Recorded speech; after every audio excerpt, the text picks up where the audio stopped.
Tudo bem, pessoal? Professor André para mais uma videoaula de Geografia para os alunos do 7º ano. E esse vídeo e outros vídeos vocês irão encontrar lá no canal Celc Geografia, tá ok? E pessoal, o tema de hoje é a matriz energética brasileira. Os recursos e as fontes de energias no Brasil. Quando falamos de matriz energética, falamos da produção de energia para a sociedade. E a produção de energia, em suas diferentes formas, é fundamental para o desenvolvimento econômico de uma sociedade. E o que é a energia?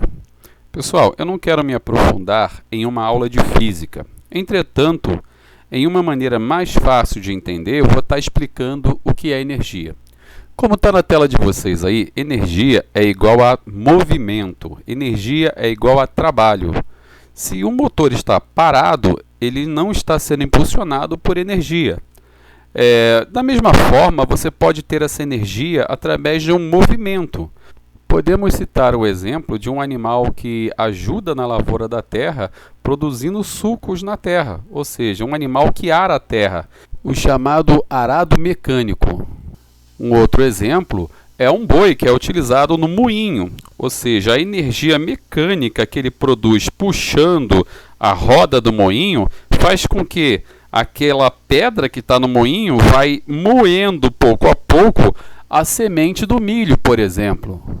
Esses são exemplos de movimentos que geram um tipo de energia, chamada energia mecânica. Mas temos outros exemplos de movimento, por exemplo, de um carro através do motor. Esse tipo de energia é gerado por uma explosão, que podemos chamar de energia termoelétrica, por exemplo, ou motor a combustão. Então, nós temos uma carroça que faz o meio de transporte se movimentar através da energia mecânica, e nós temos um motor que faz um carro fazer a mesma coisa, mas não através da energia animal, mas através da energia termoelétrica, utilização de um combustível. Então vocês perceberam que a energia ela gera força e ela também gera trabalho. A partir do momento em que você faz um carro funcionar, você pode transportar pessoas, pode transportar mercadoria, você está gerando trabalho. Tá? Da mesma forma, você pode estar gerando trabalho com o boi arando a terra ou com o boi fazendo lá o movimento do moinho. Então, energia é igual a trabalho, energia é igual a movimento. Logo, podemos utilizar uma simples equação para fazer esse cálculo ao contrário. Se energia é igual a trabalho, nós podemos dizer que trabalho também é igual a energia. Vamos entender. O que está na tela de vocês agora é o chamado gerador. Outros chamam de dínamo. Beleza? Então vamos lá. Ao se produzir um movimento circular, nesse equipamento chamado gerador, você estabelece um campo magnético. E esse campo magnético vai gerar energia. Da mesma forma, entende-se que o ventilador que está na casa de vocês, ele também funciona dessa forma, só que às avessas. Ou seja, existe uma bobina que enrola um ímã. Esse ímã, junto dessa bobina, faz um campo magnético. Lembra daquele ímã colando um no outro? Então, é como se o campo magnético que é gerado dentro do ventilador faz um ímã correr atrás do outro constantemente, fazendo um movimento circular. Quando você liga a energia do ventilador, nada mais é do que você está transformando um ímã que vai tentar colar no outro, mas não vai conseguir. Vai ficar se movimentando em forma circular, o eixo do ventilador, e vai ficar naquele movimento chamado de movimento eterno, enquanto tiver energia. Da mesma forma, você pode modificar esse mesmo aparelho para que, se você girar a hélice do ventilador, você gere um campo magnético que será transformado em energia. Um exemplo na tela de vocês aí é o gerador eólico, ou seja, o vento empurra as hélices e faz com que o campo magnético produza energia, a chamada energia eólica. Um exemplo de trabalho, ou seja, o vento fazendo o trabalho de empurrar a hélice, que se transforma em energia. E dessa forma você vai criar um gerador de energia. Lembra do que eu falei para vocês? O ventilador ele transforma energia em trabalho. Já um gerador, ele transforma o trabalho em energia. Um exemplo disso é a imagem que vocês estão vendo na tela. O nome desta peça que vocês estão vendo aí se chama alternador e é a peça responsável por acender os faróis, fazer com que o carro pegue, por toda a energia de um carro. Ou vocês acham realmente que aquela energia que está presente no carro vem da bateria somente? A bateria, ela somente acumula a energia que essa peça produz quando o carro está em movimento. Ou seja, o motor do carro impulsiona essa peça, faz ela girar e o trabalho que está exercendo sobre ela faz gerar energia, o campo magnético da bobina que está ali dentro, jogando essa energia para a bateria do carro, né, que armazena essa energia e essa energia é aproveitada no cotidiano do carro, acendendo faróis, fazendo o carro ligar, fazendo o ar-condicionado ligar, as luzes internas e tudo mais. Bom, agora que já entendemos como a energia pode ser produzida, vamos ver o que é matriz energética. Então vamos lá, vamos para a definição de matriz energética. Matriz energética é toda energia disponibilizada para ser transformada, distribuída e consumida nos processos produtivos. O petróleo e seus derivados têm a maior participação na matriz energética brasileira, como gás natural e carvão. Então, matriz energética é a energia disponível no país para que o país utilize essa energia para transformar em trabalho e esse trabalho transformar matéria-prima em produtos. Ou seja, não vai existir uma industrialização de fato nesse país se não tiver uma boa matriz energética. Afinal de contas, como as fábricas vão ligar os seus equipamentos? Então, toda vez que um governante pensar em crescimento econômico, ele também tem que pensar no crescimento da sua matriz energética. O que adianta construir um monte de indústrias, crescer, por exemplo, o agronegócio, se não vai ter energia suficiente para movimentar as máquinas, como já foi dito?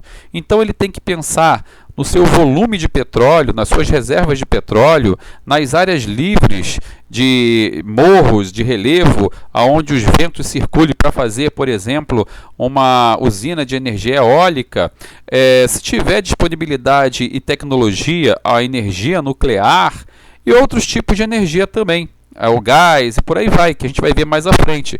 Nós devemos pensar juntos o crescimento econômico de um país junto com a política da matriz energética desse país. Em suma, nada mais é do que, para crescer a economia, também tem que crescer a matriz energética, as fontes de energia. Hoje, os governantes tem uma grande preocupação quanto às energias que compõem a matriz energética. Ou seja, se essa energia ela é renovável, ou seja, se essa energia ela pode ser plantada, por exemplo, como no caso do biodiesel, e ela vai estar sempre voltando, sempre sendo reposta, ou uma energia não renovável, que é aquela energia que com o tempo vai se esgotar, ou vai demorar muito tempo para ser reposto, como é o caso do petróleo, por exemplo, que é uma energia não renovável. Os poços de petróleo, ou o xisto bituminoso, que é o caso do petróleo em minério, ele um dia vai acabar. E para ser reposto esse petróleo vai demorar muito tempo para os ambientes orgânicos fossilizar e fabricar o petróleo, ou seja, é considerado então um produto não renovável. E a energia renovável, como já foi dito, é aquela que a gente pode contar com ela, com a sua renovação cotidianamente. Por exemplo, é o caso da cana-de-açúcar, onde você planta e você pode transformar essa cana-de-açúcar não só em açúcar, mas também como álcool combustível. Então, o álcool é uma energia renovável, juntamente com a energia solar, a energia eólica, e outras formas de energias que nós podemos contar com a renovação cotidianamente. Valendo lembrar que essa regra ela também funciona para as matérias-primas na produção industrial. Ou seja, nós falamos de energias renováveis, mas também podemos falar em fontes renováveis. Então, existem as fontes renováveis, que são aquelas fontes que são renovadas, ou seja, a madeira, a caça, a pesca, a produção de algodão, por exemplo, que vem proveniente da agricultura, e os produtos não renováveis, geralmente são os minérios, por exemplo, a prata, o ouro, nióbio, são produtos que um dia vão acabar e que servem como matéria-prima na produção. E nesse caso, falamos fontes renováveis.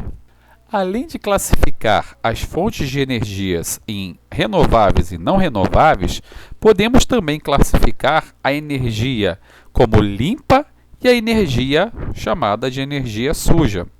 A energia limpa é aquela que não oferece nenhum tipo de poluição à atmosfera. Um exemplo de uma energia limpa é a energia solar, a energia eólica, que não oferece nenhum tipo de queima ou combustão. Já as energias consideradas energias sujas são as energias que geralmente são derivados do petróleo, proveniente de queima, combustão. Um exemplo é o motor de um carro. Para o motor de um carro funcionar, é necessário que haja uma queima de combustível dentro da câmara de combustão. E o resultado dessa queima de combustível é o CO2.